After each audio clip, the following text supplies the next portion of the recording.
Hello and welcome to Sheldon Cooper presents Fun with Flags. You can't be licking and stuff because that's not a pro. It's not a pro. Hey, what did I just say? No licking. I wanted to do a video today because we're stuck inside. It's 24 degrees and there's no snow, so there's really nothing interesting going on outside except a lot of cold, wet, frozen stuff. You're gonna sit over there now? Great, I put everything up over here and you go sit over there, jerk. So I've been talking about React components in the last couple vlogs and how much I'm liking them, and I'm liking how they expose design language for application. It kind of occurred to me today, and I don't know, maybe it's occurred to me before and I just forget things a lot. I don't know, do you forget things a lot? Because I just don't, like, my memory, I don't have any memory at all. I'll have a new idea and then later I'll remember that I've already had that idea before, and then it didn't stick, it just, and so then it's like discovering a whole new idea the next day. That's probably not great. That probably means there's something wrong. But oh well, I'll forget and then it won't matter. Look at these nice nails. Somebody clipped his nails the other day. He did not like that one bit. So yeah, but I started thinking about React components for like the actual, not the application that helps you build your website, but the actual website itself, and kind of how it's sort of been like the holy grail since we started doing responsive design. Like, you can do all this responsive design with CSS and manipulate how the DOM appears, but the DOM is still the same. With React components, it's really trivial to change the DOM based off of data. And so if you think about that, that means that you could do responsive DOM elements. So if you, like, for example, like your header for your website looks really, really different for mobile than for desktop or for tablet, right? And to the point that sometimes it's not the same DOM, right? It's not the same element structure. And so you'll end up printing two headers and like display none, display block on one of them, and then switching them back. And so if you think about React components, that's really trivial to go in and say, okay, listen for this breakpoint using like match media, and then say I want to render this header component versus that header component, and not have to do this massive restyle in CSS where you're like, okay, now I want to stack everything and I want to collapse a menu and I want to push this over here. I need to add this button and add this button. You could just render a completely different component. I think there's a good framework way of thinking about that we haven't seen on the web yet. We haven't seen anybody come out and say, okay, now we start thinking about web dev this way. I think it opens up a lot of possibilities. I think it opens up the possibility for designers to not feel so constrained by the DOM, right? You know, if you want to design a really different header or footer, or you know, some element of the kind of surrounding shell, not the content. You don't expect content to really change that much responsively, especially when people are reading something. You don't want to like manipulate what they're reading too much.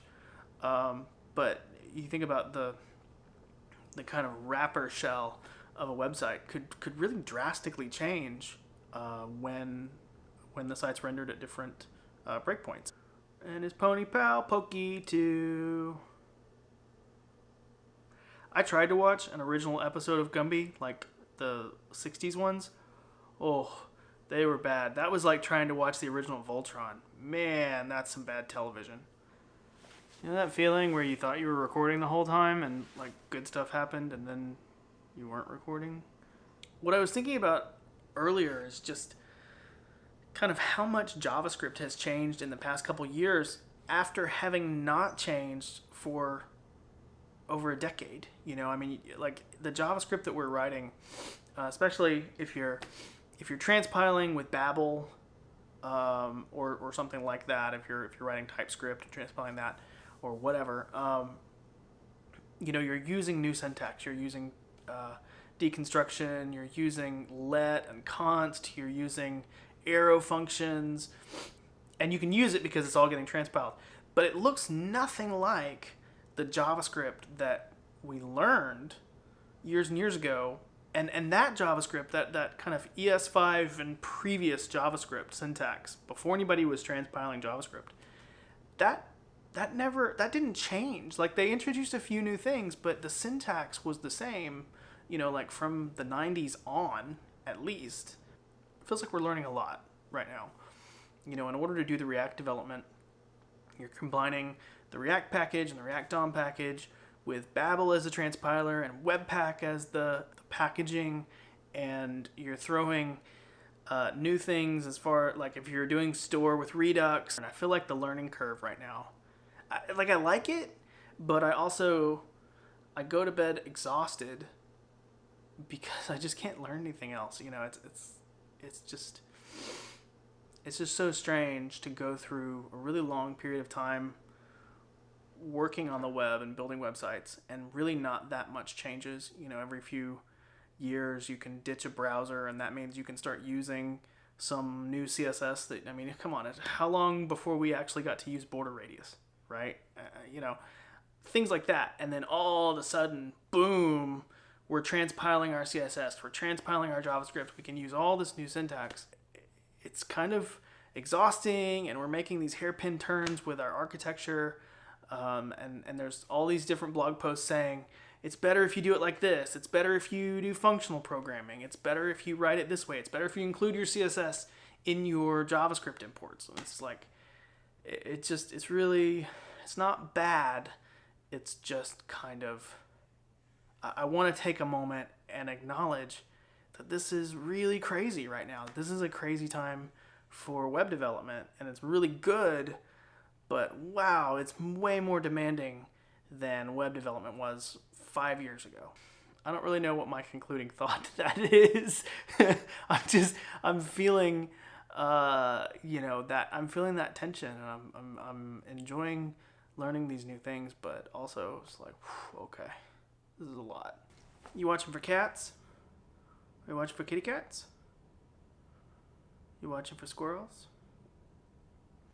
We went for a good hike yesterday, the same trail that we were on last week. And he did really good right up until the last we were about 5-10 minutes away from being done. And he smelled something and just bolted off through the woods. And I, of course, chased.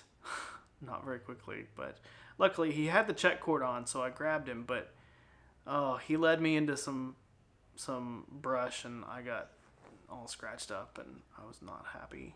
Hey, thanks for listening to me ramble a little bit today, guys, about React and web development and stuff. It's just kind of been what's rolling around on my mind. If you guys are devs or designers, or you work on the web at all and you've had like similar experiences, I'd love to hear about them. You can tell me about them in the comments. But as usual, don't forget to like and subscribe, because that helps me out a ton. And I'll talk to you guys next week. Bye. I don't know if that made any sense at all.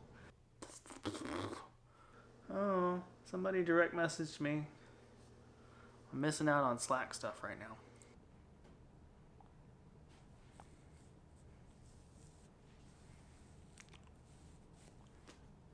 Okay.